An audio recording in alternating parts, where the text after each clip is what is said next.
FM, your RKO General Station in New York.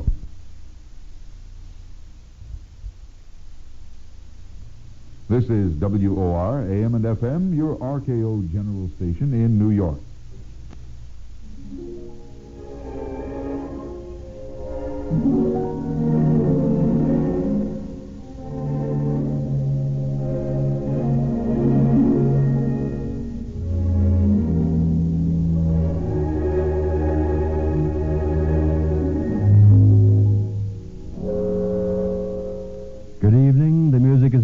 Our theme, and this is Tex McCrary broadcasting again tonight from New York's best address, the Palm Court of the Plaza Hotel, on the corners of Fifth Avenue and Central Park. The Palm Court, where of course they serve the world's best coffee for the past 100 years, Chase and Sanborn. Right here at the top of the program, a quick warning. You know, from time to time, jokingly, we suggest you fasten your seat belts at the beginning of a program. Well, tonight we're serious. Really fasten your seat belts. Because we're going to take off in a moment with the papa of the best baby jet plane in America, or the world. His name is Bill Lear. And if you're listening to this program in your automobile, driving home or anywhere else, on an automobile radio, thank Bill Lear for the fact that he brought the world to the front seat and the back seat, too, of every car anywhere. He was the first man to put a radio into automobiles, and that baby became Motorola. He was also a guy who taught pilots to stop flying by the seat of their pants. That means to use instruments, to use all the products of electronics, of science, to get through any kind of weather in safety and on time. At the age of 60 plus, he sold a multi-million-dollar business and tackled a brand-new dream, the kind of dreams that boys have. The dream of building his own jet plane and doing it without subsidy, without dipping into the till of Fort Knox, without any help from Uncle Sam. This is part of the story of Bill Lear. We'll get it in a moment, but first, a quick note for Chase and Sanborn, a coffee break. If you think that one instant coffee is just as good as the next one, then respectfully we suggest that you've got another taste coming. There's a new one, a new instant Chase and Sanborn. And here's why it's your best cup yet. Chase and Sanborn uses 3 pounds of the world's finest coffees, rich with Colombian beans, 3 full pounds to make just 1 pound of this extra rich new instant. The ratio, 3 to 1, that's something to remember. Now, of course, extra coffee gives it extra flavor and extra aroma, too. And that extra aroma is important because it's the kind of aroma that makes you taste Chase and Sanborn before your tongue ever touches it. So, repeat, if you're one of those doubting Thomases who thinks that one instant coffee is as good as the next one, repeat, you've got another taste coming. Taste the new one, new instant Chase and Sanborn. During the past 100 years, anything that Mr. Chase didn't find out about coffee, Mr. Sanborn did, and they share those secrets with you. Now we'd like to repeat that warning. Fasten your seatbelts. We're going to move from the calm and quiet and elegance of the Palm Court here at the Plaza, and on tape we're going to switch to the Oak Room of the Plaza, to the George M. Cohan Corner, where the town gathers each night, especially in the wintertime, but in the summertime, too. And here, or there, we're going to meet Bill Lear. At the age of 63, he's going like 33. He designed and built the fastest of the world's new baby jets, a new business tool for executives, not a yacht, the way rich men used to use expensive tools, expensive toys. The baby jet, as you'll find out, is a tool and not a toy. There was a near tragedy at the birth of this baby jet called the Learjet, and you'll get that story right now over to Bill Lear. Bill Lear, down in your basement out in Wichita, Kansas, the walls are lined with books, joke books, every joke in history. the whole of Joe Miller's joke books. Explain what all those jokes are doing down there in your private Fort Knox. Well, those are really a collection that was made by my late father-in-law, Ole Olson of Olson and Johnson, and his wonderful son, my brother-in-law, who spent an awful lot of time not only collecting them but tabulating them. And I think there's probably every joke book that's ever been written, starting back about, I imagine somewhere would go back before the 1800s. And I hear, I don't know much about it, but they tell me that it's the most complete collection of humor assembled in any one library. And, of course, the big problem is not owning it, but tabulating it, and I think that Moya, my wife and Ole's daughter, will probably spend the rest of her life getting it all tabulated. But, Bill, a serious moment. At the time that the Learjet burned on the runway in the middle of a test, was there any joke in the whole library that could make you laugh? Oh, I'm sure there must have been a joke someplace that could make me laugh, especially, I can tell you this, that when I saw the smoke going up, I offered up a prayer that no one was hurt. And when I got over to the place where the airplane was burning out in the middle of a muddy field, I jumped out of the car. By the way, I beat the sheriff and the fire department and everybody else there. And when I got out of the car and I started running across the field, I was halfway across the field and I heard the pilots holler. They said, "Hey, Bill, we're over here." They were about in back of me. They were about a half a mile from the airplane. Evidently, they made a very nice landing and got out of the airplane. And if it hadn't been for the fact that the engine was hot and it sprung a little leak in the fuel tank, they wouldn't have burned, but it did burn, but it burned slowly. As a matter of fact, about 5 minutes after it was, and I think this is kind of funny about it, about 5 minutes after the pilots had left the airplane, a farmer saw it over in the field, and he walked over to it, and he opened the door, and he looked inside to see if anyone was in there, and closed the door and walked away and let it burn. Actually, it wouldn't have, the fire department could have put it out, but the field was so muddy, the equipment couldn't get to the fire. Well, Bill, that's a sort of sad beginning for a happy ending story. What's the status now on the Learjet? Well, actually, the jet is now certificated. That looked like a black day because it was the airplane we were using in our certification program. And the FAA were just about to conclude their tests, and we were about to get our certificate. You know, with this FAA, what they call certification, you can begin selling airplanes to customers. And it's quite an important event, and especially with a new company to get their first certificate on their first airplane. But when this thing burned up, it not only burned up our airplane, but it burned up all of the test equipment that was in the airplane, which was terribly important to us because although we had another airplane backing up the first one, you always expect this sort of thing to have the possibility of happening. You hope it won't, but in most modern aircraft, they expect such a thing, as you know.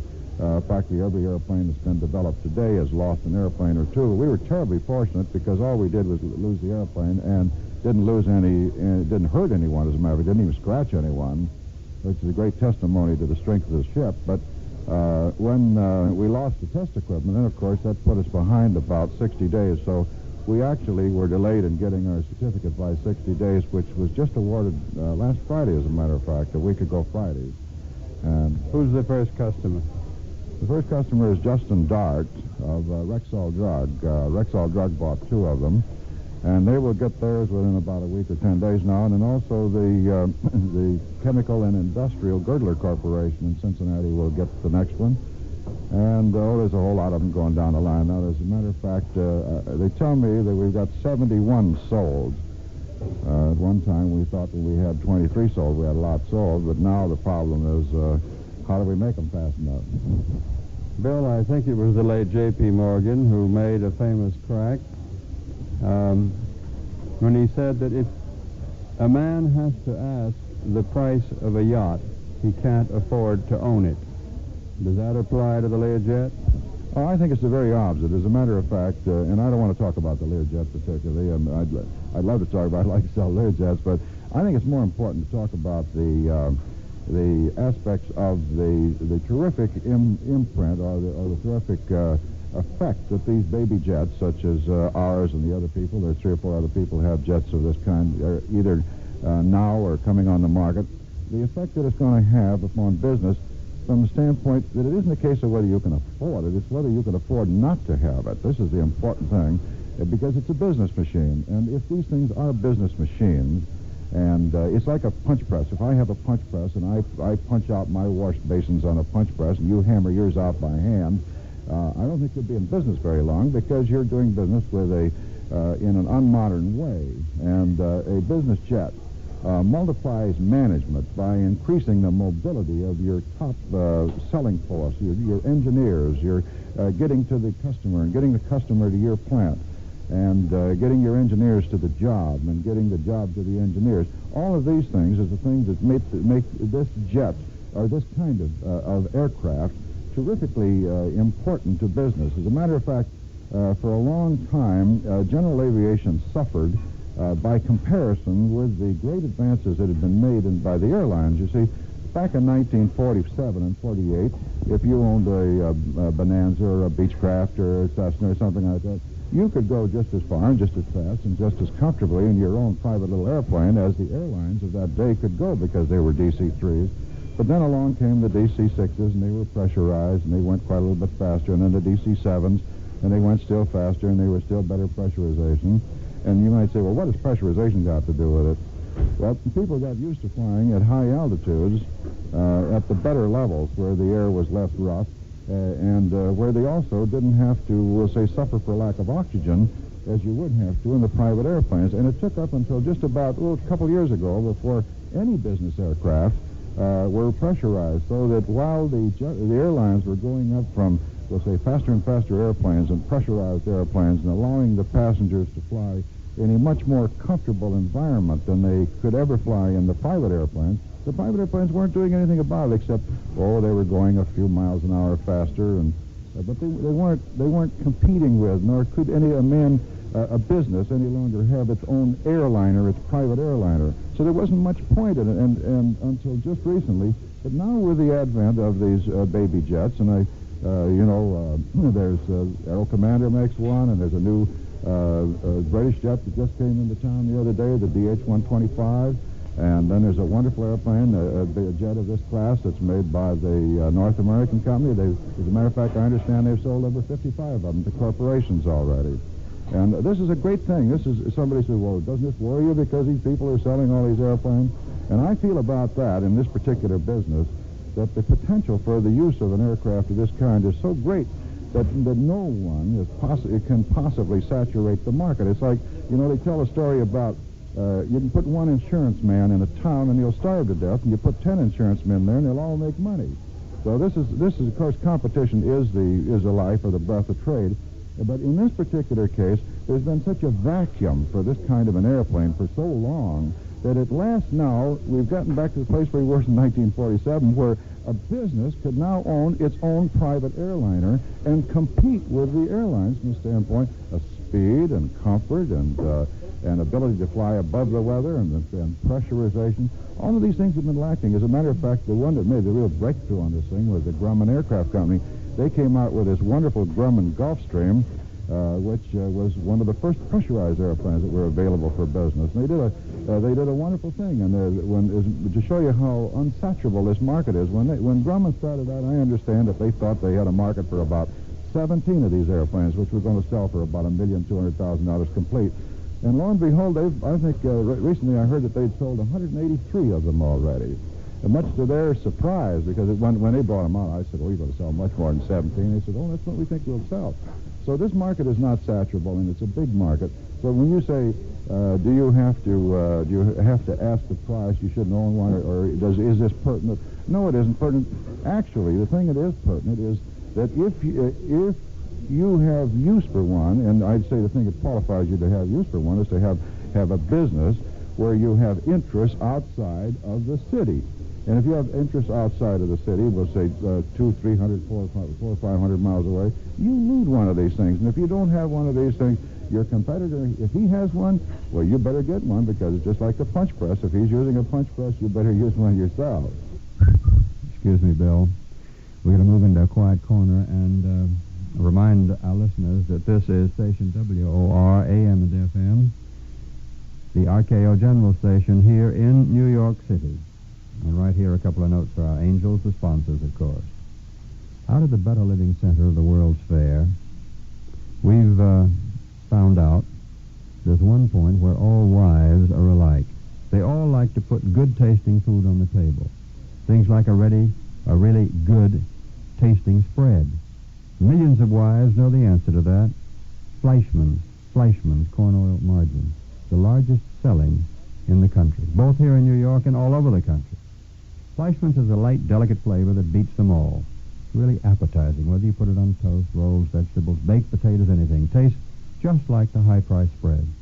Good reason for that good Fleischmann's flavor. It's made from 100% corn oil. Not a mixture of less expensive oils like many other margarines. Fleischmann's is made from pure golden corn oil. And that 100% corn oil is the reason Fleischmann's is lowest in saturated fat of the nation's leading margarine. Fleischmann's. Better get some. Another note, of the several kinds of Planters dry roasted nuts in the whole Planters family, I'm afraid my favorite, it's dangerous to pick favorites, but my favorite is the dry roasted almonds. And of course, I've always had a preference for almonds, good almonds. They have a very delicate, almost elusive taste. They've always seemed to be, royalty, aristocrat of the nuts. And they do cost a little bit more, but now that Planters dry roasted almonds, using absolutely no fats or oils that add calories, well, I find them too delicious to resist. Planters, you know, is quite fussy about the kinds of nuts they pack. They have to be larger than usual, plump, crisp, and, of course, absolutely fresh. So if you're looking for something a little bit special, suggestion, take home a jar of Planters, new dry roasted almonds, and see how good one nut can be. And now, fasten those seatbelts again. Back to the Oak Room of the Plaza with Bill Lear. In a sense, what this represents is the executive limousine, or in the case of your plane, the Lear limousine. Is that a proper comparison, Bill? Well, it's a limousine in the sense that if you rented one, I think it would be the sense. But I think that there's a usefulness of these things to the point of where people are going to buy them, as well as rent them, of course. But I don't like to give it the connotation of a limousine because it's too useful. You know, when people get an aircraft of this type, the first thing you think of, well, this is for the chairman of the board, or this is for the president, and so forth. And actually, they begin to find that it's so useful in transporting their second, third, and fourth level, or fourth echelon people around and getting them to the job and getting them to the customer and getting the customer to the plant, that finally the boss says, oh, I'll go on the airline because I can't afford to take it away from these important, we'll say, profit-producing people in the organization. And then there's another aspect of this thing, Tex, I think it's been completely overlooked, and that is, whether we like it or not, we have finally attained the status of a country with a wide diversification of industry. And this is good because from the standpoint of our protecting our way of life, as a matter of fact, in the case of an atomic attack, just think if all the companies were in New York or all of the plants were in New York. And today we have plants in the South, we have plants in little towns in the West that we never even thought of before. I can remember that the only kind of a machine tool you could find in Tulsa, Oklahoma was a sledgehammer to sharpen an oil bit with. And today, I can take you to Tulsa, Oklahoma, and you can get some of the most sophisticated electronic equipment that you can possibly imagine in that town. I can take you down to Galveston, Texas, where at one time about all you could do was get supplies for fixing a ship or an oil well or something of that kind. Today, you can get the most sophisticated electronic equipment imaginable in Galveston. So that we are spreading out as a nation. We're spreading out, and we have industries all over. We have plants that no longer are just located. For instance, at one time, all of the Eastman Kodak Company was located up in Rochester, and now they've got an operation in Tennessee, and they have one in Texas, and they've got to move their personnel back and forth, and the mobility that they require to cope with this. Decentralization can only be done with an aircraft of this type. With these baby jets, you're going to find a great increase in the efficiencies of business because of the mobility that it provides management. I believe that this is one of the things that you shouldn't say, can you afford it? The problem is, can you afford not to have one if you've got a decentralized business? One of the things I'd like to mention to you, Texas, that says, you know, every owner of a plant or every operator of a plant wants to be on the main line. But they can't all be on the main line because they would all be on that route. Let's say they'd be in New York or Chicago or Los Angeles or San Francisco. But they can all be on the main line with one of these baby jets. They can. For instance, one of the things you could do, you could have a plant in, we'll say, Oskaloosa, Iowa, if there is such a town as that, or someplace down in Tennessee, and you could be at the finest restaurant in New York City within 2 hours and 20 minutes. Well, this puts you on the main line regardless of where you are if you're within 1,500 miles of New York.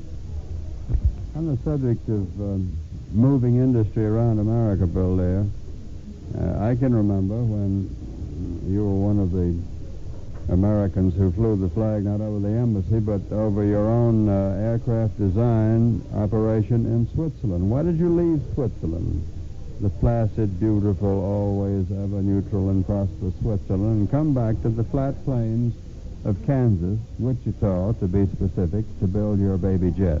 Well, I think you ought to ask the question, really, if you'll pardon me, is why did I go to Switzerland in the first place?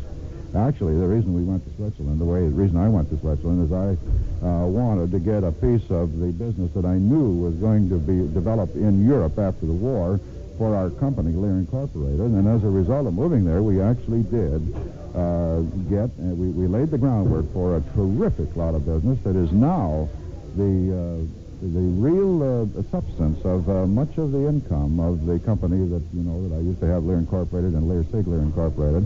But one of the things that I particularly wanted to do is I wanted to get our autopilots on an airline. And I guess it's because of the fact that a prophet isn't accepted in his own country, and I wasn't able to get the first base in getting our autopilot on any American airline. So I thought, well, if I go over there, I might be able to sell our autopilots to the foreign airline. And one of the things that we did accomplish, and that is every Caravel that flies in the world today has got a Lear Sigler autopilot on it, which at that time. The Caravel is a French plane. That's a French plane, and they made a terrific lot of those things. They're a fine airplane. And finally, as a matter of fact, we did get on the American airline because when the Caravel was bought in this country by United Airlines, lo and behold, they had a Lear autopilot on it. So I accomplished what I wanted to do by going there. But you say, well, why did I come back from that? Well, actually, I did something. In going there, what I wanted to do is I wanted to get a basic design, and I got a basic design for an aircraft. But after I got the design, then I had to fit it out. I had to finish it, and I had to put wheels and tires and radio and instruments and gyros and auto and radio and things in the airplane that I couldn't get in Europe. As a matter of fact, European aviation is just about 1 year to 2 years behind American aviation because the stuff is developed over here. It's licensed to be made over there. And then, of course, when they make it over there, they figure out what it would cost to get it from America, plus the transportation, plus the duty, and that's the price they charge for the stuff they make over there. There wasn't any point in me staying over there and buying European stuff, which was behind the times by comparison with the American stuff.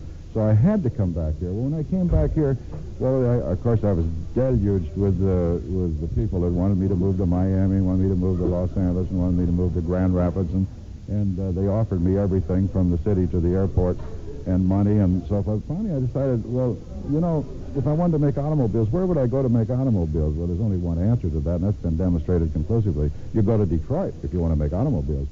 So I said, if I want to make airplanes, I've got to go to the place where airplanes are made. And the only place where general aircraft is made is in Wichita. Now, it's not the only place, but it's the main place where general aircraft is made. It's made in the Midwest. Now, when you say general aircraft, let's get a few statistics here so that people who don't fly on anything but an airliner can know the astounding ratio between so-called general aircraft, the planes that people own and fly themselves, or charter and fly themselves, and the airliners. What is the breakdown, Bill, there? Well, first, you must know the classification of general aircraft. General aircraft is all aircraft that is not military or airline. And that means airplanes that are flown by individuals, airplanes that are flown for sport, airplanes that are flown for business. And, of course, by all odds, the business aircraft is the greatest proportion of aircraft in the general aircraft industry. But the general aircraft, there is more general aircraft miles per day flown than all the airlines in the world. In America, we have more miles of general aircraft flying than the combined flying of all the airplanes and all the airlines in the world. And we have also, I think, something between 85 and 88,000 airplanes that are in service, that are general aircraft airplanes. We have something like 3,000 twin-engine airplanes. No, it's more than that now. It's about 4,500 twin-engine airplanes flying for business and for private people here in this country. And these airplanes are equipped equally as well as the airliners in every respect. In many respects, some of them are even better equipped than the airliners are equipped. And I think that you'll find that the general aircraft industry itself runs up into the billions of dollars now. In 1928, they expected general aircraft industry to be big, and that was right after Lindbergh's flight. And it was large, but it wasn't anything like it is now, because it's now it has taken itself out of the class of, we'll say, sport flying and put itself in the class of a business machine. So that it isn't like the yacht at all, because the yacht never was a tool of business except for Diamond Jim Brady. It's completely a business tool, and you have a good line about, what was it? It's not a fighter. What did you say about the Learjet? Well, someone says this is really you've got the businessman's fighter because it's so fast and it climbs so fast. It climbs to 40,000 feet in 14 minutes, and it cruises about 570 miles an hour. And they say, you've got the businessman's fighter. Why don't you call it the businessman's fighter? And I say, it's the fighting businessman's airplane, which it is, you're saying. Completely a business tool. Bill, a couple of questions will immediately arise. What about the safety factor when you've got a private airplane, a business airplane, flown by a pilot for a man who's used to issuing orders and not having them countermanded? Oh, I think that a man that is really used to issuing orders and has a pilot, or if he's got to the point of where he can issue orders, he generally uses pretty good judgment. And as a result, he doesn't tell the pilot what to do. He may suggest to the pilot that he'd like to do something, but I've heard many a pilot who is working for a boss who say, I don't want to do it, I don't think it's safe, and the boss invariably will respond to the pilot's good judgment in that case. Now, this brings up something that's kind of interesting. I've seen some pilots that were just, we'll say, inadequately equipped to do the job that they were doing, but the boss would brag about them, because I've heard the boss say, oh, I have the best pilot in the world. My pilot wouldn't go out if there was a cloud in the sky. And, of course, he thinks he's a great pilot, because the pilot won't go out when there's a cloud in the sky. Of course, the pilot would probably kill him if he ever got inside of the cloud. But this is the old thing. This has happened, 5, 10 years ago. Today, the bosses are getting pretty smart. What they do is they send their pilots to these schools where they check them about every so many months. And if a pilot is real smart, he'll go through these courses and get the rough spots knocked off of him. And as a result, he becomes a very cautious, capable, careful, and talented pilot. Bill, anybody who's trying to build a new airplane, and generally those who are trying to build old ones, the first place they turn for customers is Uncle Sam, and usually they turn to Uncle Sam for some money before they turn to him as a customer. What's been the record of the Learjet in this respect?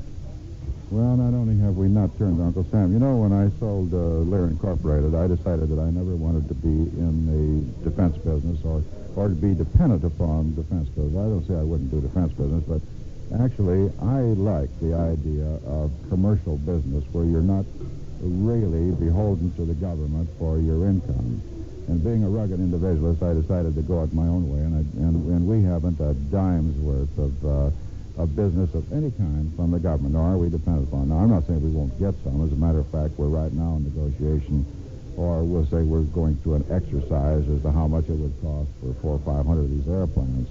But whether we get those, make that sale or not, is not terribly important, because the only money that's in the Learjet Corporation as of now is Bill Lear's money.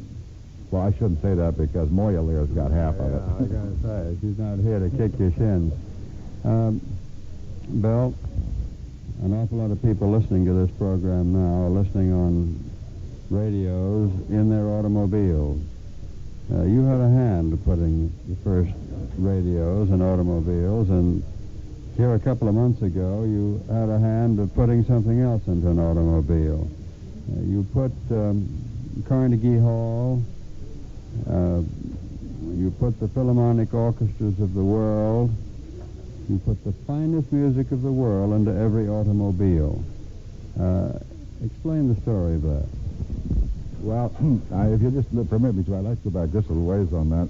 In 1927, I put the first automobile radio on Paul Galvin's desk, and he and I were associated together. And he had the Galvin Manufacturing Company, and I had a piece of it at the time. That was then later on became the Motorola Company. And when I put that first automobile radio on his desk, he said, "What is it?" And I said, "It's an automobile radio." And he said, "You know what I think of automobile radio?" And he thought something very disparaging of it, because actually he said that he thought that automobile radio would be legislated out of the car because it would be a distraction to the driver. And I disagreed with him. But a couple of weeks later, he thought it over, and he said, maybe we ought to make a few of those. And we made 100, and then we made another 100, and that eventually became Motorola. And this is sort of on again, off again, spin again. I was away from the automobile radio business for 25 years. But recently, I decided to get back in the automobile radio business, not as a radio, but as a means of bringing the kind of music to the man that's driving that he really wants, that he desires, that he loves, of his own selection, and when he wants it. And in order to do that, I knew that we would have to develop something that would fit in exactly the same place and use the same space and the same place on the dash as the present radios in the car. So we actually did the impossible in this respect. We made two things occupy the same space. We made a radio and a stereo tape player that fits in exactly the same place. Now, this was quite a problem because being a music lover, I wish I could play something. I can't play anything, as you know. You've heard me play the organ.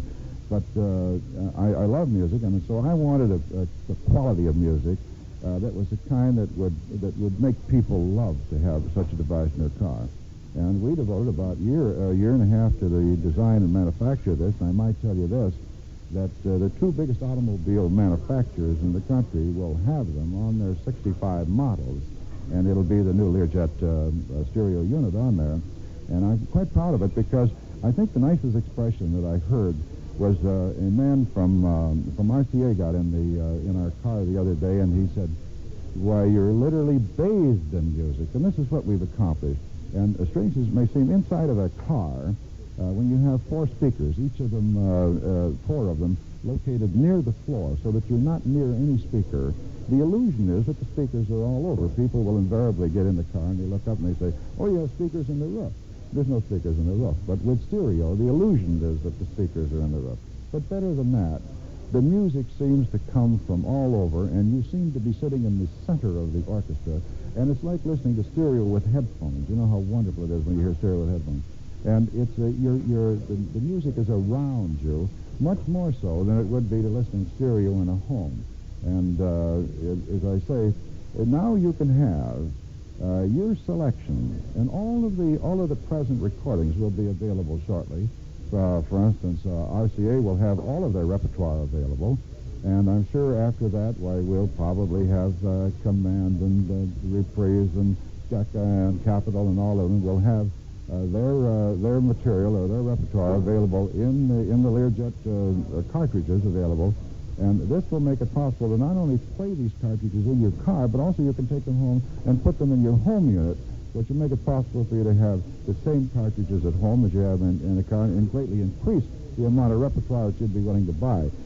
Rough roads don't make any difference? Doesn't make a bit of difference. You can go on the roughest road, and the music is perfect. The thing runs perfectly at minus 30 degrees Fahrenheit temperature. At plus 165 degrees. We said, where does it get 165 degrees in a car? Strange as it may seem, a black car locked up in a desert, when you open the door and get in the summertime, the temperature is between 165 and 200 degrees. So your equipment must not at least spoil under that condition, and whether or not you can sit there and listen to it or not is a different thing, but we guarantee you that it will work. And then, of course, the voltage changes from, we'll say, 10 volts up to about 16 volts as you run the generator and turn the lights on and operate the starter. It's a big problem to make a thing like this really a musical instrument in the car. And then, of course, to get the quality of amplification and the freedom from distortion. These are all big problems, but they've all been solved. You haven't heard the latest thing. You heard something that you were quite impressed with. But when you hear some of these new ones that'll be out in the new Ford line especially, and of course the General Motors line also will have them then. Excuse me, Bill. Right here, another quick coffee break. Postscript for Chase and Sanborn. Then we'll pick up the story. A lot of men folks and families around our town are becoming expert in shopping for groceries. At least in the coffee department they are, because when a man sees on the list coffee, to him that means Chase and Sanborn and nothing but. You know, Chase and Sanborn have been making fine coffee for 100 years. Believe me, you appreciate their know-how when you taste the new instant Chase and Sanborn. This is instant coffee with richness, with real body, because it has extra flavor and extra aroma. Chase and Sanborn takes care of that. You see, they use 3 pounds of the world's finest coffees, rich with Colombian beans, to make just 1 pound of this new, rich instant Chase and Sanborn. So next time you're shopping, be good to yourself. Pick up a jar of the new instant Chase and Sanborn. And remember, anything that Mr. Chase hasn't found out about coffee over the past 100 years, Mr. Sanborn picked up, and they share those secrets with you. A quick note to all New Yorkers and the people within the sound of this microphone, which I find out reaches all the way to the Mississippi, down to the Bahamas, down to the Key West in Florida, up all through Canada, and of course shortwave over Radio New York worldwide around the world. And so this is a note to everybody. Anybody who's been to the World's Fair will tell you that the quickest, safest, most convenient way to get there is by subway. Repeat, subway. This is the World's Fair Special, a result of over $50 million spent on 430 new, repeat, new subway cars. And most people don't realize that the subway is the most scenic route to the fair, over an elevated run that lets you see the city skyline, and the fair's skyline through panoramic picture windows. And it's the least expensive, only 15 cents. It's quick and convenient, only 19 minutes from Times Square and 16 minutes from Grand Central Station. Another entrance on 5th Avenue and 42nd Street makes the subway the most convenient for visitors in the Midtown area. In all the stations, blue arrows lead passengers to the World's Fair trains. So take the quick, safe, convenient World's Fair Special. Begin the fair at Times Square. There's an express leaving there about every 3 minutes, and if you're smart, you will be on it. Once you go by subway, you'll never want to go any other way. And now let's move the microphone back into the Oak Room of the Plaza, filled with people tonight, and one of them is our guest, Papa of the world's fastest baby jet, Bill Lear. Bill, a few moments ago, you made a statement that I want to challenge. You said that European aviation is a year or so behind us, and yet we read from time to time and see pictures of it that the Europeans are probably going to beat us to the supersonic airliner. How do you account for that in view of your belief that they are behind us in aviation? Actually, they're not behind us at all. As far as airplane design is concerned, it's only the equipment, I feel, that we're much further ahead, because, you see, we have so many component manufacturers over here and such a great diversification that it's logical that we should lead in the fields of, let's say, the radio and the autopilots and the gyros and things of that kind. But in basic aviation design, they're in some cases ahead of us. Now, you asked about the supersonic transport. Yes, I firmly believe they're going to beat us. And they will have supersonic transports available, the same as they had, we'll say, to start with, they had, you remember, I think they beat us on the jet. There wasn't a Comet ahead of anything that we had, but it didn't take us long after that before we not only caught up, but we surpassed them. The big problem, as I see it, in supersonic flight is not whether you fly at Mach 2 or Mach 3, it's the fact that you go supersonic. The major problem occurs in going supersonic in this respect, that there's where the boom comes from, and there's where all of the argument occurs, and where all of the objectionable character, where most of the objectionable characteristics of, let's say, supersonic flight lies in handling the problem of the boom. Well, how do they do it now? Well, they intend to get to 45,000 or 48,000 feet before they go supersonic. And by the way, this burns an enormous amount of fuel that they could save if they could go supersonic at a lower altitude. But insofar as they have to go supersonic, they might as well go Mach 3 is to go Mach 2. But obviously, because of the fact that as you go faster than Mach 2 or Mach 2.2, the skin temperatures, due to the impact of the air molecules against the leading edge of the wing, and the heating effect of that is so great that the skin gets above the temperature that aluminum can stand without losing its strength. So you have to go to a more sophisticated metal, such as titanium or stainless steel or something of that kind. And the techniques of making steel airplanes are still, we'll say, not completely explored, and that's an understatement of the age to say that. The big problem is, should we go ahead, as the British and the French are doing now, and come out with an airplane that uses aluminum and operates in the range of, we'll say, Mach 2 to 2.2, or should we wait for the more sophisticated airplane that flies at Mach 3? Well, I think that the British and the French are extremely smart right now. Now, whether they can hold their lead depends a great deal on the technical breakthroughs that we make in this country on our Mach 3 aircraft. Now, in the past, it's always been possible for us to make the airline developments as a result of the money that was spent by the Defense Department on our basic aircraft, where we just extended the philosophies and the theories and the things that we learned in making military aircraft into the commercial aircraft. But now, think of the problem.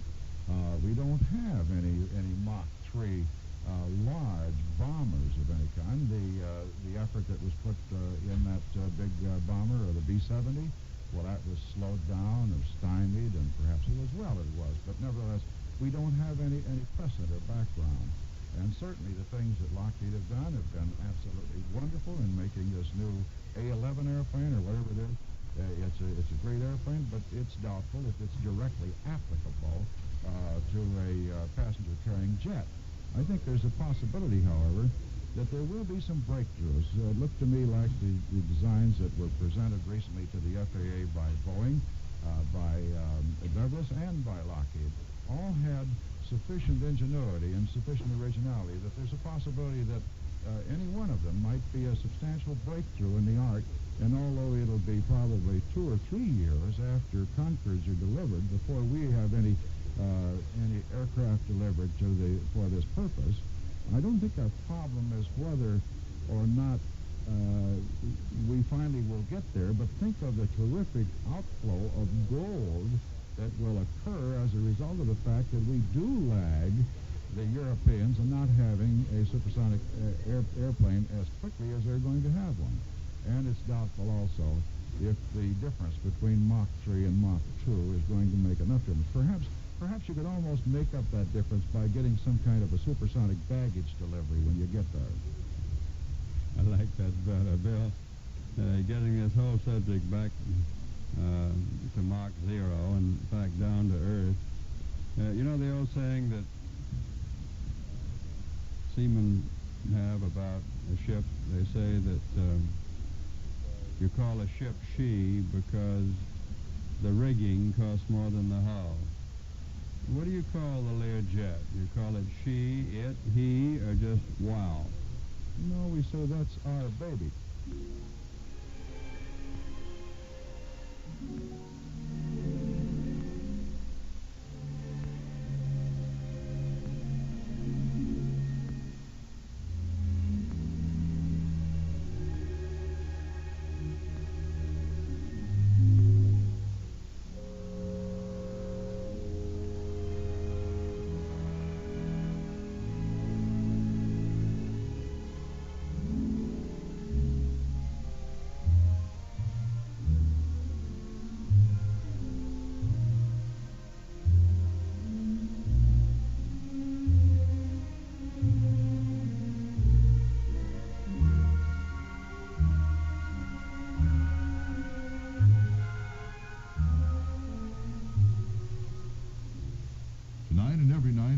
stroke of midnight, the amazing Randy and his fascinating guests meet to conjure with the infinite. There is more going on than meets the eye all night with the amazing Randy on WOR Radio. This is WOR, your station for news.